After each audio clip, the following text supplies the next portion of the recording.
¿Qué tal, compañeros? Bueno, esta semana vamos a ver las formas emergentes de la narrativa, de la épica, de la poesía, en general, las formas emergentes de la literatura. Es nuestro cuarto bloque de desarrollo del programa de este segundo semestre de literatura y es el último. Entonces vamos a abordarlo de manera general para que nos aboquemos a trabajar con un ejemplo, que es el que ustedes tienen en su antología, que es la novela gráfica de Edgar Clement, que se llama Operación Bolívar y que estoy seguro que les va a encantar.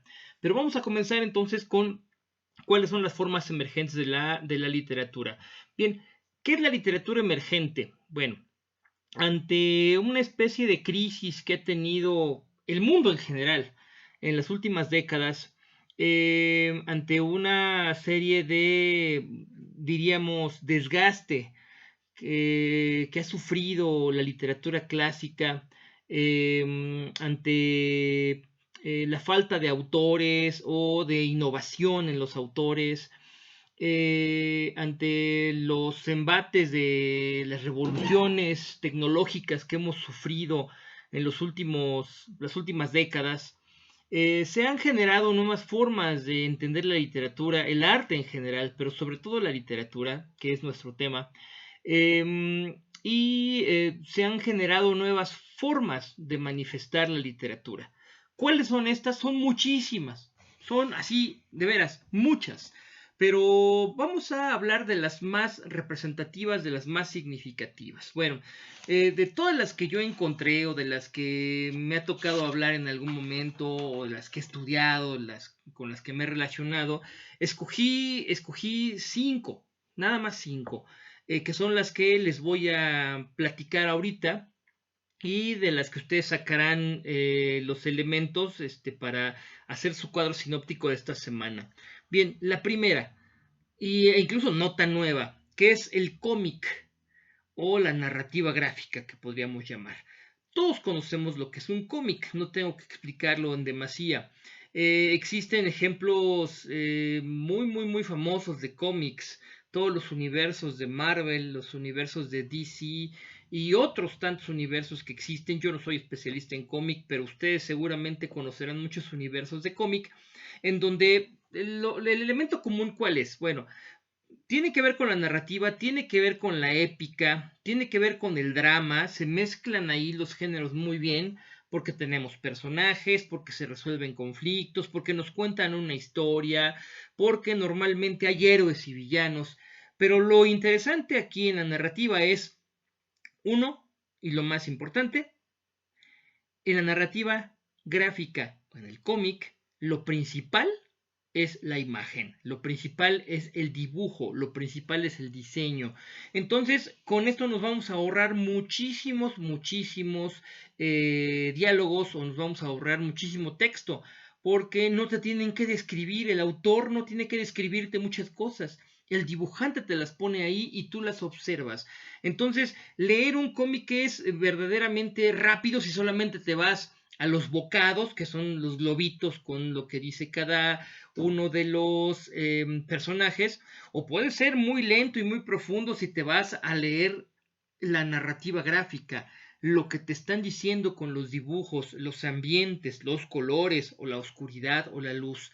Eso es lo importante en los cómics, eso es lo importante en la narrativa gráfica, y eso es lo que vamos a ver justamente en esta narrativa que tú tienes en tu antología. Ese es el número uno, el cómic o narrativa gráfica. Bien, el número dos es lo que podríamos llamar ficción interactiva.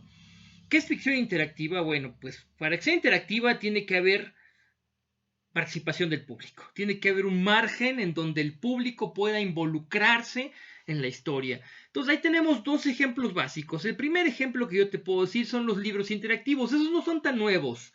Esos ya tienen tiempo. Hay toda una serie que se llama Arma tu propia aventura, se llama la serie, y que tiene pues réplica en muchos países del mundo, en varios idiomas, en donde por ejemplo, al finalizar cada capítulo, al lector se le plantea una serie de cuestionamientos que tiene que resolver, tiene que tomar decisiones. Y dependiendo de lo que resuelva el lector, es a la página a la que lo mandan a seguir leyendo. Es básicamente como un videojuego. De hecho, el videojuego es la otra de las manifestaciones de la ficción interactiva y es obviamente mucho más conocido para ustedes porque, bueno, es lo de hoy con la tecnología que existe, con la capacidad de desarrollar gráficos, pues lo único que ha hecho la industria de videojuegos es contratar a buenos escritores, contratar a buenos guionistas, y contratar a muy buenos dibujantes y animadores para hacer universos fantásticos, increíbles, sobre miles y miles de temas. Ustedes que están más familiarizados con los videojuegos no me dejarán mentir y más bien ustedes me tendrían que enseñar a mí, porque yo el último videojuego que jugué era en el Atari 2600, entonces pues ahí ni siquiera hay una historia, muchas veces es solamente resolver algunas cuestiones. Pero aquí sí, hay videojuegos en donde el jugador tiene que ir tomando decisiones y entonces a lo mejor va a llegar al mismo lugar, pero no va a llegar por la misma ruta o va a tener varios finales alternativos dependiendo del camino que vaya tomando. Se puede morir en el camino o puede ir superando las problemáticas o los obstáculos o los conflictos que se le plantean. Entonces, esa es la ficción interactiva. Bien, el número 3, la ficción bizarra. ¿Qué es esto de ficción bizarra?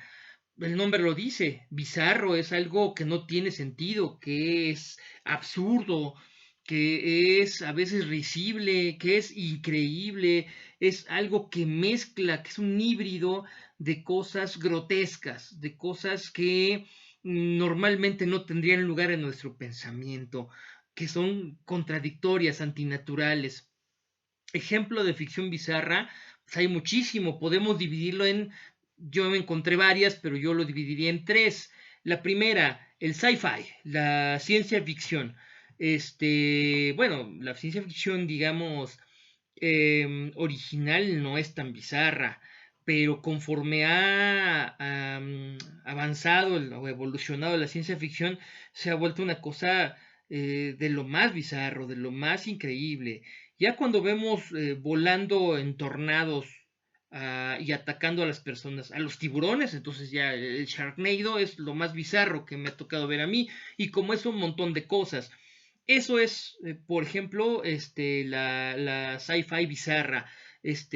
Cuando encontramos, no sé, seres sobrenaturales, bueno, no sé si llamarlos sobrenaturales, como los zombies, que se mueren pero no mueren y entonces están buscando cerebros y entonces tenemos a un grupo de cazadores de zombies bueno, insisto, ustedes saben más de estas narrativas que yo, pero como esos ejemplos que les estoy poniendo, esos son narrativa bizarra, esos son ficción bizarra, eso es sci-fi bizarro. Cli-fi, el cli-fi que es ficción sobre clima. ¿A qué me refiero como con ficción sobre clima? A cuando vemos narrativas en donde todo en la Tierra ha cambiado porque en algún momento en el pasado de ese momento que nos están contando el ser humano echó a perder todo. Hubo una catástrofe climática. Decían en Matrix, quemamos el sol, por ejemplo. Caray, ¿cómo puedes quemar el sol, por ejemplo? Eso es Clayfi. O que de repente hay un super tornado terrible porque el calentamiento global que provocamos hace 200 años nos trajo a este mundo distópico. ¿Qué es la distopía? Un mundo alternativo digamos, con características de ruina, de destrucción. Eso es el Clayfi. En los años, no sé, 60 había ya una caricatura que yo llegué a ver en los 80s, que se llamaba Thundar el Bárbaro, en donde o sea, iniciaban con un argumento así. La Tierra fue destruida porque entre la Tierra y la Luna pasó un meteorito y jaló las dos campos gravitacionales y entonces la Luna se estrelló con la Tierra. Fíjate, eso es sci-fi y eso es cli-fi, un evento climático terrible. Y entonces todo se destruyó y entonces 1000 años después resurge la Tierra y entonces el gran vengador y el gran conquistador de la Tierra es Thundar el Bárbaro. Ejemplos así. Eso es literatura de ciencia ficción o de ficción de clima. Y una que me interesa mucho que lo veamos es la mitopoeia. ¿Qué es la mitopoeia? La mitopoeia es la creación de nuevas mitologías o el nacimiento de nuevas mitologías. Mitopoiesis es eso, nuevas mitologías. ¿Qué es lo que hacen los autores ahora? Mezclan mitologías de diferentes orígenes, asiáticas, nórdicas, europeas del centro de Europa, nativas americanas, y crean una serie de mitos y de historias con mucha complejidad. De hecho, lo que vamos a leer nosotros es un cómic. Ustedes saben que es un cómic, es una novela gráfica, pero tiene que ver con mitopoiesis. Lo que vamos a leer de Edgar Clement es una forma de mitopoiesis. Está creando una nueva mitología basada en los ángeles que vienen del cristianismo como invasores de los nahuales, que son como, digamos, estas criaturas míticas prehispánicas, mesoamericanas. Y le da todo un ambiente muy interesante, yo creo que les va a gustar. Esa es la mitopoiesis, ese es otro de los elementos de literatura emergente. Bien, el número 4, ya dije el cómic, la ficción interactiva, la ficción bizarra, y vamos con el cuarto, el fanfiction. ¿Qué es el fanfiction? Una fanfic es una publicación creada por fans de algún universo, de algún texto, de algún libro, de alguna saga, de alguna historia, creada por fans para fans. ¿A qué me refiero? Que el fanfic o la fanfiction no puede ser leída por nadie que no esté enterado sobre las características a detalle de un texto, de sus personajes, de sus tramas.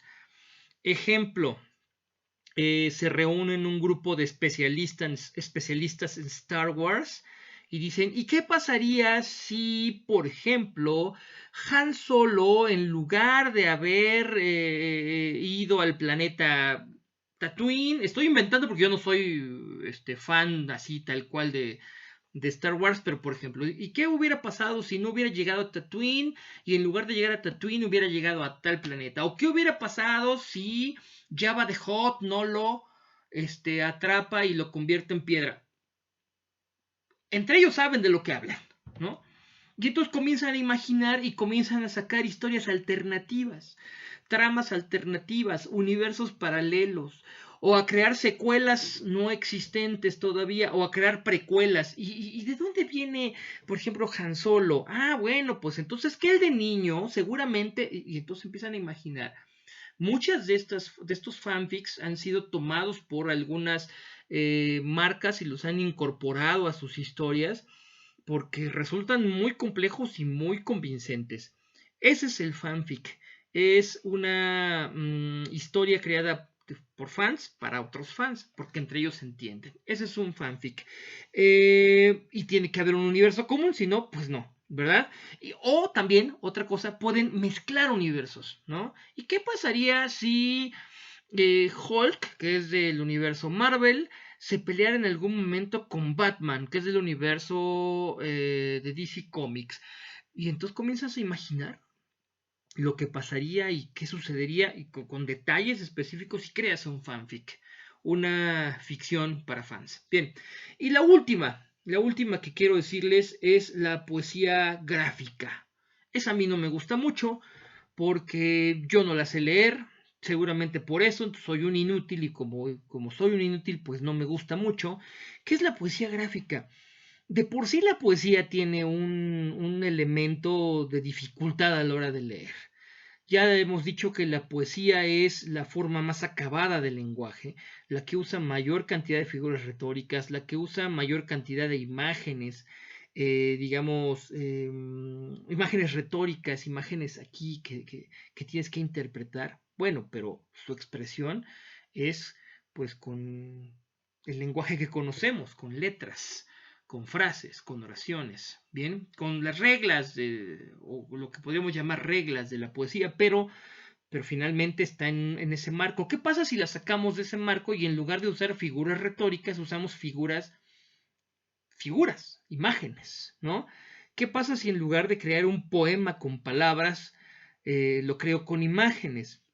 Bueno, esto tampoco está nuevo. Las vanguardias del siglo XX ya tenían no sé, al cubismo y al dadaísmo, que hacía cosas más o menos así, un tanto locas.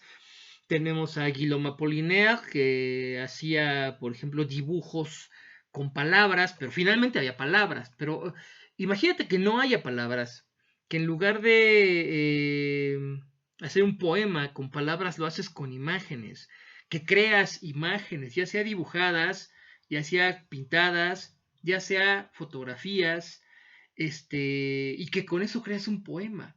¿Cómo lees eso? Es la pregunta, ¿cómo lo lees? Bueno, es que estos poemas no se leen. Estos poemas los hace el autor para hacer sentir al público, o sí se leen, pero finalmente el autor es el que te tiene que dar la clave de cómo leer estos poemas. He visto yo últimamente poemas hechos con poemas específicamente haikai o haiku, hechos con emoticones. Los emoticones que tienes en tu teléfono sirven para hacer poemas. Bueno, esa es la forma emergente de la poesía contemporánea. A mí no me gusta, pero bueno, se trata de que yo te lo dé a conocer. Y pues bueno, ahí está. Esas son las 5 formas que yo escogí para esta clase.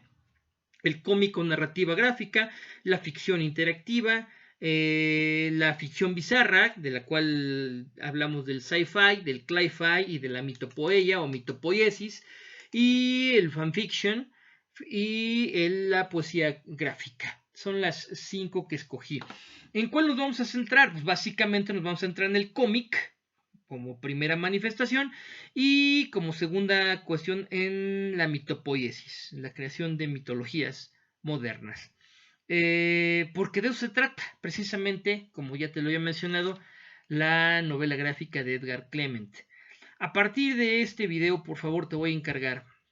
Vas a hacer un cuadro sinóptico, no quiero mapa conceptual ahora, porque como te dije, te falló y me mandaste cualquier otra cosa, me llenaste de información, algo que no debía tener información, la información tenía que estar en tu cabecita, pero ahora sí quiero un cuadro sinóptico en donde tienes que poner estas formas que te mencioné, su definición, así breve, y sus características. Un cuadro sinóptico con llaves, como cualquier otro cuadro sinóptico, una sola página, le tomas una fotografía legible, por favor, que yo la pueda leer. Créeme, estoy haciendo un esfuerzo por leer tus trabajos, pero ayúdame. Y me la subes a la plataforma de Classroom. Ese es tu trabajo para esta semana. Es muy poquito, es realmente muy poquito, pero quiero que por favor te sientes, que te tomes un tiempo y te sientes a leer esta semana la obra de Edgar Clement. La lees muy rápido. Quiero que la termines de leer esta semana porque para la próxima semana ya tienes que haberla leído para que puedas analizar con el método que te voy a enseñar, que es un método muy sencillo y con estas 2 semanas, o sea, con lo que me entregas esta semana y con lo que me entregues la otra, yo la tercera semana de junio saco calificaciones y terminamos el semestre. Y estoy muy contento de haberlo terminado porque si tú haces tu trabajo como está planeado, si tú haces tu trabajo como debes hacerlo, entonces habremos leído 21 o 22 lecturas este semestre. A pesar de todo, a pesar del COVID.